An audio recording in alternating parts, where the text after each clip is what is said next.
datang di podcast mini Direktorat Riset dan Inovasi Institut Teknologi Bandung, ruang dengar yang menghadirkan pemikiran strategis, temuan terkini, dan inovasi riset dari kampus kita, Institut Teknologi Bandung.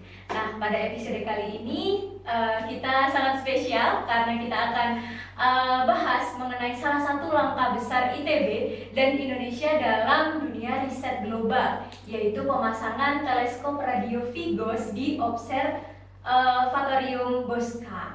Perkenalkan, sebelumnya saya Nadia Falasifa, ditemani dengan Pak Efson, dan tentu saja sudah hadir bersama kita narasumber utama hari ini, yaitu Bapak Profesor Taufik Hidayat PhD.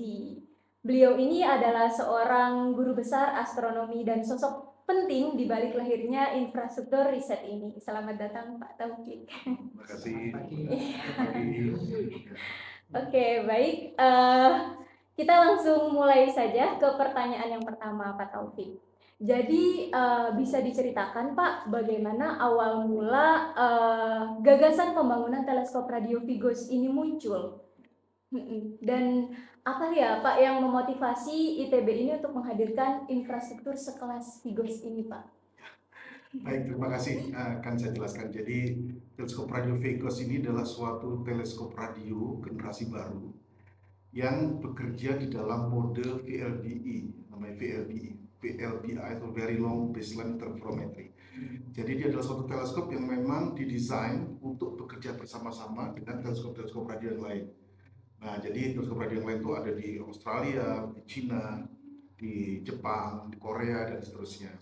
Nah, jadi melalui suatu perintisan kerjasama dengan Shanghai Astronomical Observatory di bawah Chinese Academy of Sciences, itu ITB merintis kerjasama tersebut sejak sebelum pandemi. Sejak sebelum pandemi itu kami sering melakukan pertemuan dan Indonesia juga menunjukkan suatu minat agar bisa memiliki fasilitas yang sama. Dan akhirnya melalui suatu pembicaraan yang cukup panjang dan akhirnya disepakat gitu ya, maksudnya ITB dan tadi Shanghai Astronomical Observatory untuk membangun salah satu dari node atau teleskop radio itu di Lembang, di Observatorium Bosca. Nah, itu setelah suatu perjalanan panjang. Jadi yang beruntung sekali sekarang teleskop radio tersebut sedang dalam proses, begitu ya, dalam proses penyelesaian, sehingga kita harapkan dalam waktu yang tidak terlalu lama lagi itu akan beroperasi. Jadi latar belakangnya seperti itu. Kerjasamanya akhirnya resmi ditandatangani tahun 2022 itu dengan Rektor Reni Nurhadi Kusuma, dan akhirnya pembangunan itu sendiri baru dilaksanakan mulai tahun 2024 yang lalu. Jadi ini masih dalam proses untuk diselesaikan. Ya.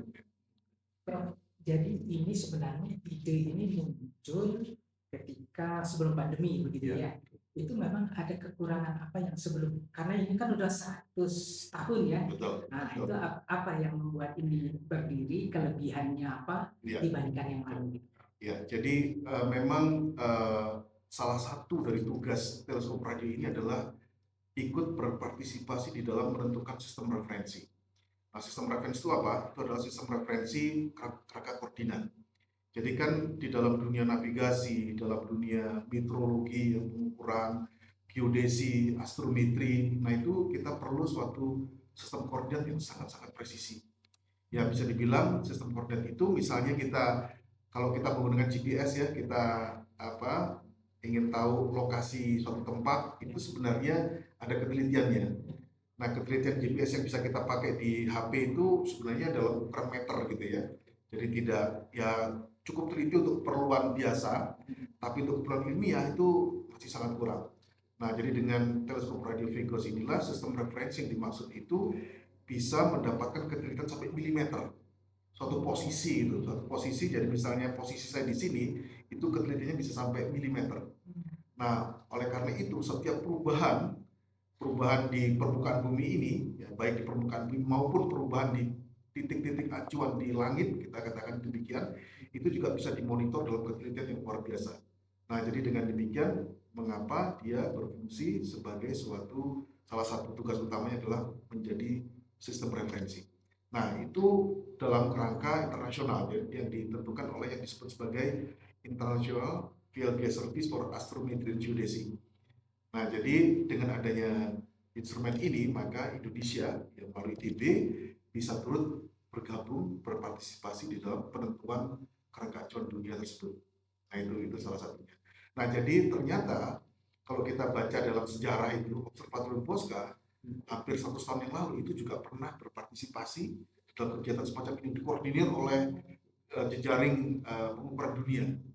Nah, jadi 100 tahun yang lalu kita sudah pernah ikut melaksanakan. Nah, sekarang ini kita kembali ikut di dalam penentuan kerangka koordinat seperti ini, tapi dengan ketelitian jauh lebih besar lagi, yang ribuan kali lebih besar daripada yang bisa ditentukan di 100 tahun yang lalu. Jadi inilah langkah setelah 100 tahun dari Observatorium Bosca itu, salah satunya seperti itu. Gitu. Ya. Jadi Pak, ini bayangan saya gitu, apakah apa saja yang diukur sebenarnya dengan teleskop ini, Pak? Untuk pengetahuan maupun untuk kemaslahatan bangsa gitu ya, masyarakat Indonesia. Ya, jadi secara prinsip memang dia akan melakukan suatu pengamatan dari benda-benda langit yang disebut sebagai quasar. Nah, kenapa quasar? Karena quasar itu adalah benda langit yang letaknya bisa dikatakan paling jauh yang diketahui dalam astronomi. Karena dia letaknya paling jauh, maka perubahannya dari waktu ke waktu itu sangat kecil. Nah, sehingga dia bisa menjadi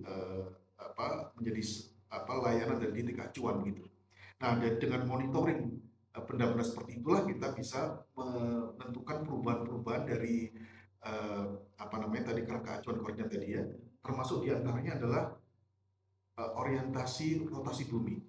Karena bumi kita memang kita tahu ya berotasi gitu ya. Nah, itu sebenarnya tidak hanya sekedar berotasi secara reguler seperti itu, tapi juga ada perubahan-perubahan kecil, diantaranya berpresesi, jadi sumber rotasi itu berubah, dan juga bernutasi.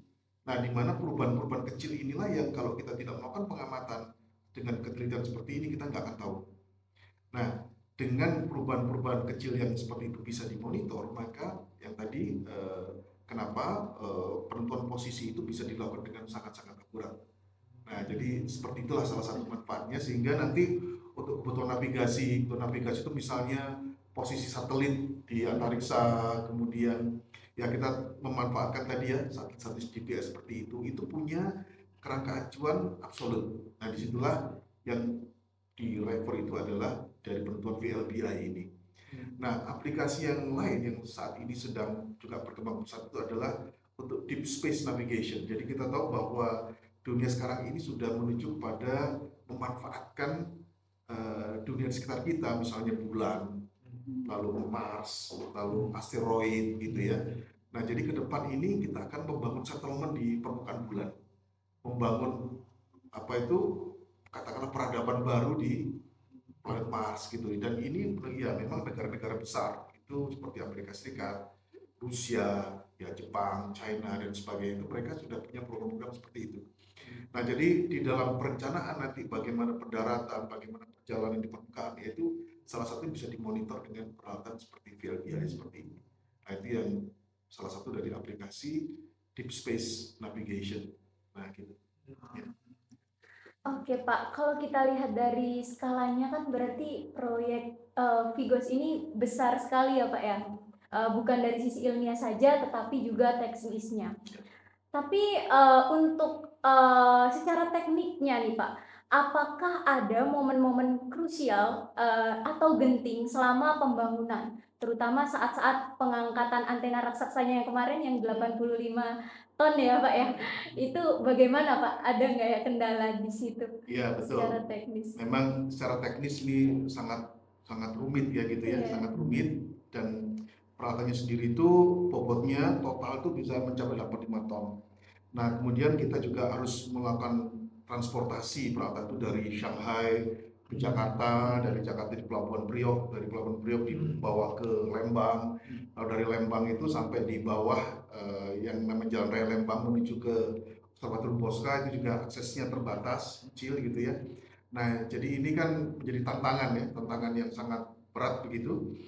Bagaimana alat peralatan tersebut bisa sampai dengan selamat, dan akhirnya melalui upaya yang sangat ya sangat menegangkan lah katakan seperti itu ya, menggunakan truk yang khusus gitu ya, dan kemudian juga pada waktu itu sebenarnya isu utama itu adalah karena waktu itu cuaca buruk ya. Jadi selama beberapa minggu sebelumnya itu terjadi cuaca buruk ya, kita ingat waktu itu sering sekali hujan dan hujannya sangat deras padahal sudah masuk musim kemarau.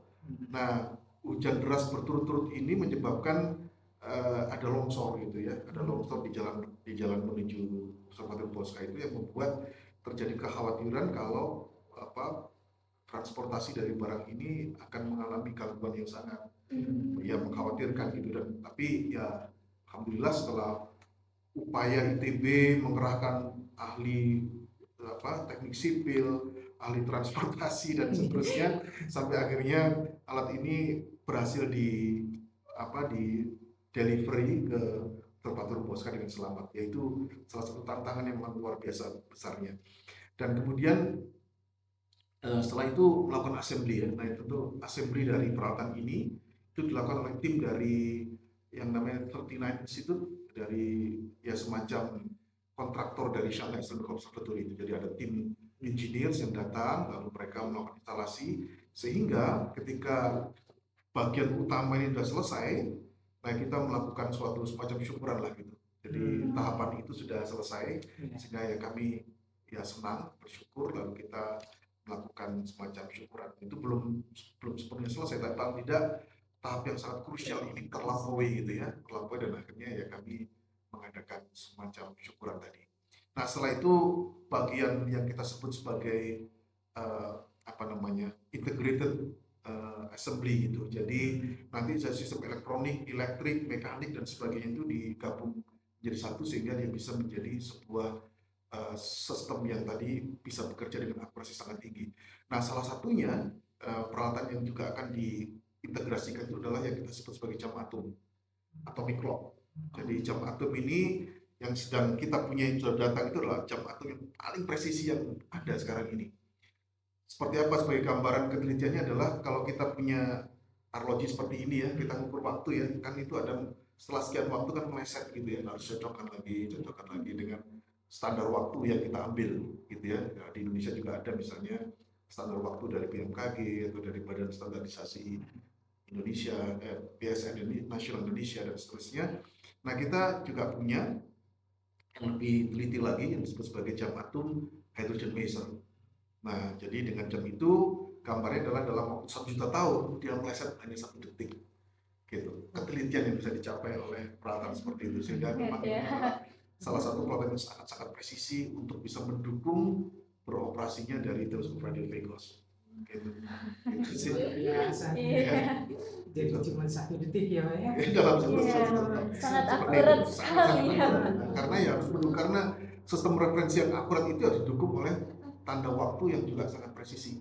Kalau tanda waktu juga tidak teliti ya otomatis sisanya juga tidak akan teliti. Itu ide dasarnya ya. Iya.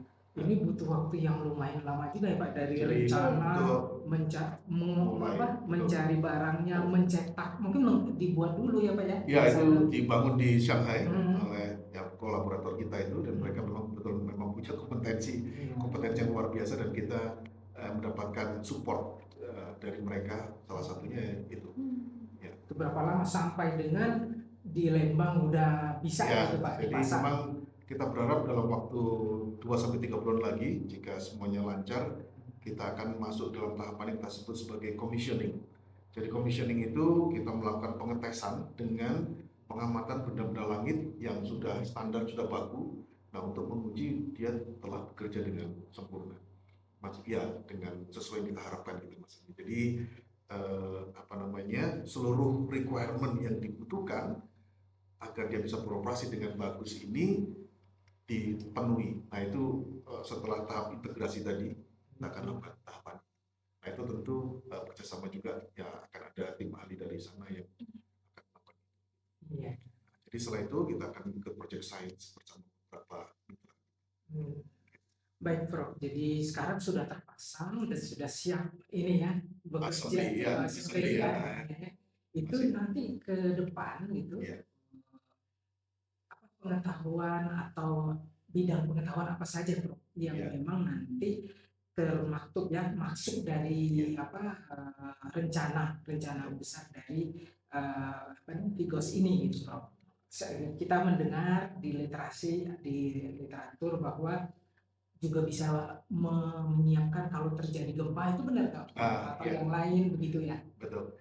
Jadi gini, yang pertama untuk keperluan astronomi, salah satunya adalah monitoring dari benda-benda tadi kuasar.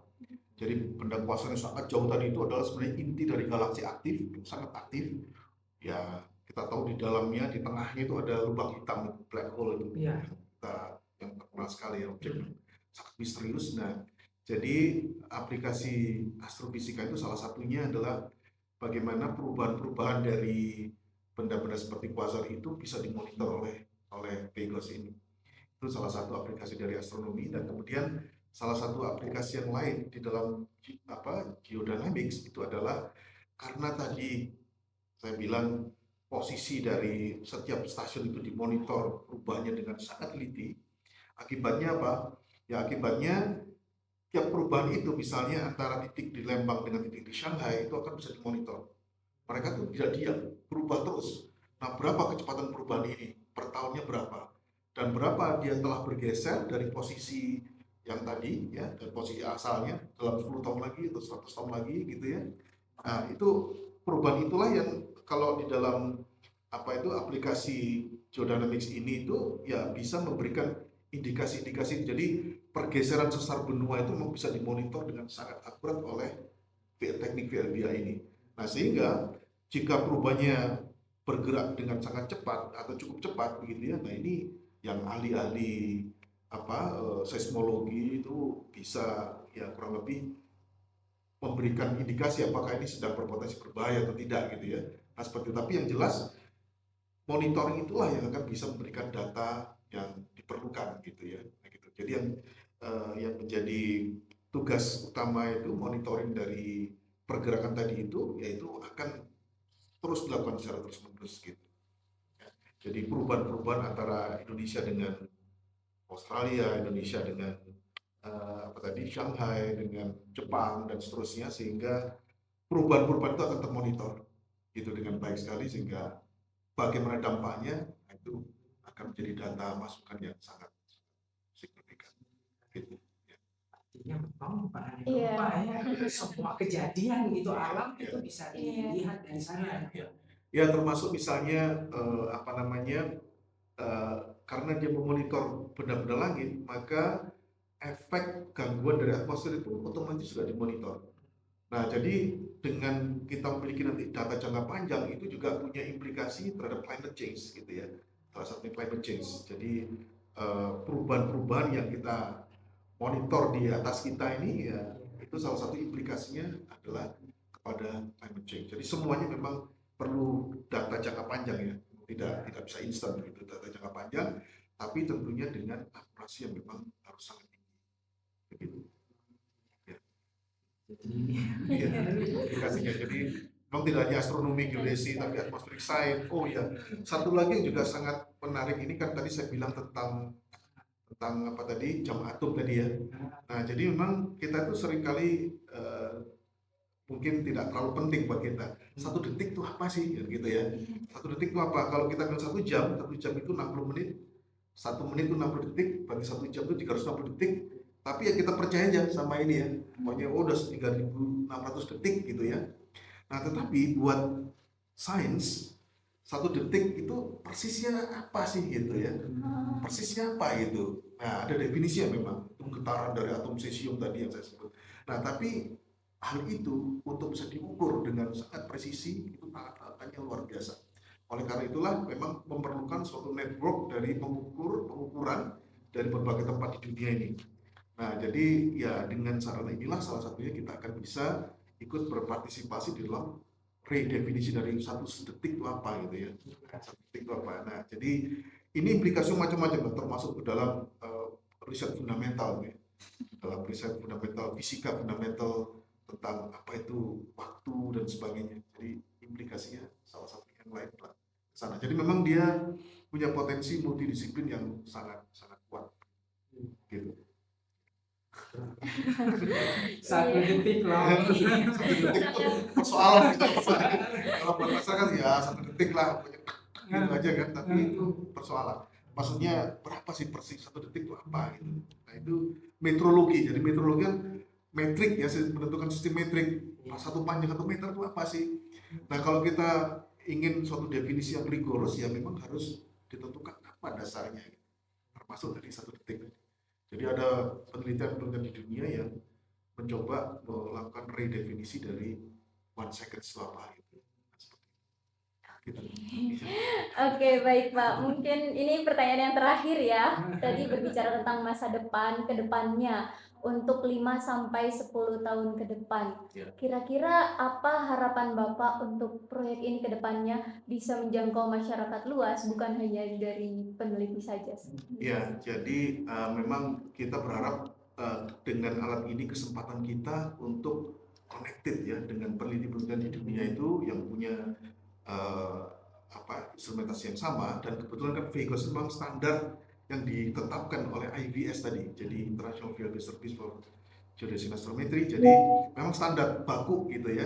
Nah oleh karena itu ya kita bisa join dengan proyek-proyek internasional ini. Nah jadi saya berharap dalam 10 tahun ke depan ya ITB akan menjadi lebih terlibat lagi dengan berbagai macam proyek seperti itu, dan artinya ini kan juga membuka peluang-peluang buat generasi muda gitu ya, mahasiswa yang sekarang bahkan mahasiswa S1, S2, apalagi S3 gitu untuk ikut join proyek seperti itu. Nah kemudian tentu saja ini bisa menjadi suatu sarana pembelajaran sains yang sangat baik gitu ya buat masyarakat umum. Karena kalau kita bicara benda langit itu biasanya masyarakat kan taunya ya apa itu dalam panjang gelombang optik gitu ya, terlihat kita melihat bulan, kita melihat matahari atau kita melihat bintang, titik-titik bintang, itu kan optik gitu ya, jadi visual. Nah padahal mereka itu juga merupakan pemancar gelombang radio, sinar inframerah, ada sinar ultraviolet, sebenarnya begitu. Jadi kalau kita melihat satu bintang dengan panjang gelombang visual atau optik ya tampak hanya titik kelap-kelip gitu ya.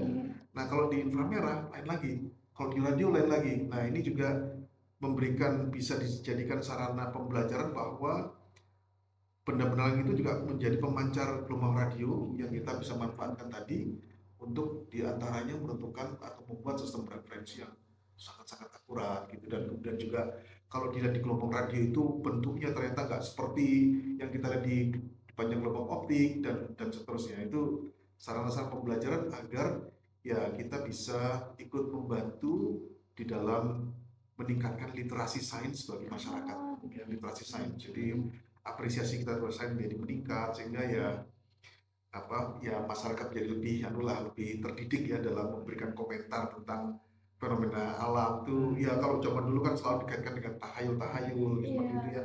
Nah ya ini bisa memberikan pencerahan lah kurang lebih seperti itu, bahwa berbagai fenomena alam itu memang bagian dari hukum alam itu, hukum sains ya yang bisa dipelajari dari sains alam gitu ya, seperti itu. Nah itu ya dalam jangka panjang ya tentu kita berharap meningkatkan kecerdasan bangsa Indonesia gitu ya. Keren sekali. Ini satu lagi nih, ini sebenarnya kita pengen panjangnya ya waktu Prof kita teknologi yang sangat tinggi gitu ya, luar biasa. Tapi tentunya itu harus didukung dengan sumber daya gitu ya. Betul. Nah Prof ini gimana ini sumber daya kita Prof? Iya, jadi karena sarannya ada, maka kesempatan jadi jauh lebih terbuka. Jauh lebih terbuka itu artinya ya sekarang kita SDM terutama ya, SDM itu memang sangat penting. Jadi dengan demikian ya sebenarnya sejak proyek ini mulai dicanangkan begitu lebih dari 5 tahun yang lalu, ya kami sudah merintis gitu ya mahasiswa waktu itu untuk mempersiapkan hal ini. Nah jadi ya diantaranya kebetulan ini sekarang mereka yang tadinya ikut berpartisipasi di sini, mahasiswa bimbingan saya terutama gitu ya. Nah sekarang beberapa di antaranya sudah menjadi mahasiswa PhD di Jepang gitu ya. Nah jadi mereka lah yang nanti memang saya harapkan melanjutkan program ini gitu ya. Nah juga untuk beroperasinya ya kita juga karena yang punya banyak pengalaman adalah tentu saja Chinese Academy of Sciences tadi, mitra kita. Ya kita sudah sudah ada dalam tahapan pembicaraan untuk memperoleh kesempatan generasi muda kita untuk dapat training di sana. Mungkin short term gitu ya, nggak perlu bertahun-tahun.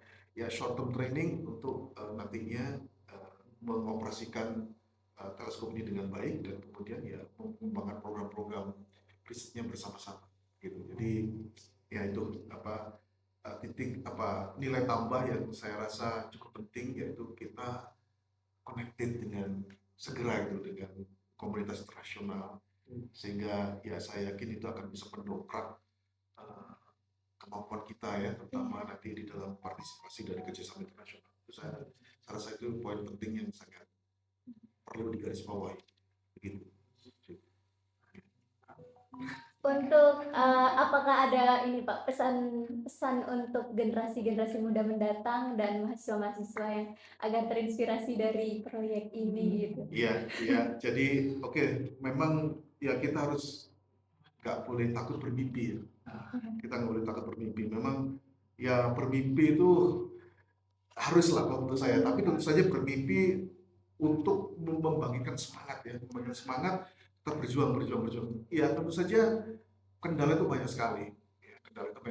Ya, kemampuan kita, kemudian sisi finansial gitu kan, itu juga membangun sarana yang sangat mahal ya, semacam ini bisa dikatakan mahal gitu, itu kan butuh dana besar. Tapi kalau hanya mengandalkan dana kita sendiri memang berat sekali, tapi dengan kerjasama seperti inilah akhirnya ya dapat support juga dari sana kan, dan itu memang ada hibah-hibah dari peralatan yang mereka berikan, sehingga ya akhirnya kita bisa memiliki fasilitas yang katakan world class gitu ya. Nah seperti itu, jadi jangan takut bermimpi pada generasi muda. Tantangan memang banyak sekali, kesulitan yang dihadapi pasti banyak sekali, tapi jangan menyerah, kita masih bisa. Nah seperti itu, saya ingin pokoknya jangan belum udah susah, kalau udah kayak gitu nggak akan maju-maju gitu. Jadi bermimpi, tapi kita kejar dengan keyakinan, dengan upaya sekuat mungkin, insya Allah kita akan dibantu, kita akan bisa mengejar mimpi kita. Saya pikir itu. Harus bermimpi. Dan sekali lagi harus bekerja sama. Ya, harus bekerja sama, teamwork. Kita nggak mungkin sendirian, kita harus berteman. Ya, harus bekerja sama. Betul. We can do so little. Ya tentu saja ini yang tadi saya katakan, ini fasilitas ITB kan ya, memang astronomi yang akan dapat manfaat, geodesi dapat manfaat, atmosferik dapat manfaat, electrical engineering dapat manfaat ya, lalu meteorologi tadi yang misalnya teknik fisika, dan ya kita berharap ya seperti inilah kolaborasi itu. Dengan begitu ya saya merasa sangat terbantu dengan teman-teman dari berbagai bidang antar fakultas ya, arsitektur juga demikian, ya teknik sipil membantu dalam proses pembangunan dan sebagainya. Jadi ini saya belajar banyak sekali berkolaborasi ya. Bukan hanya bidang saya memang astronomi, tapi ya astronomi nggak akan bisa apa-apa kalau kita sendirian.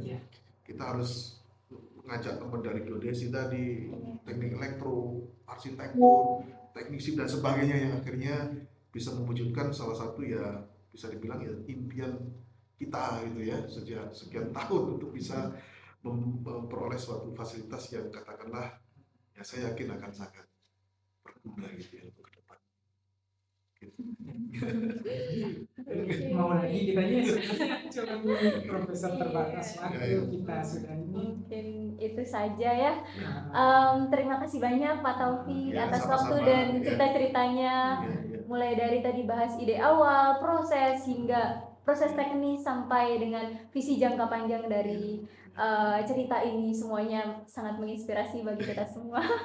Semoga Vigos bisa menjadi titik awal kolaborasi ilmiah global yang lebih kuat, sekaligus menjadi pemantik semangat generasi muda untuk berkarya di bidang sains dan teknologi. Baik, itu saja.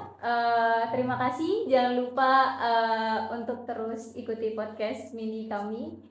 Saya Nadia Falasifa dan Pak Epson. Sampai jumpa. Saya juga terima kasih banyak sudah diberi kesempatan untuk memperkenalkan. Oke.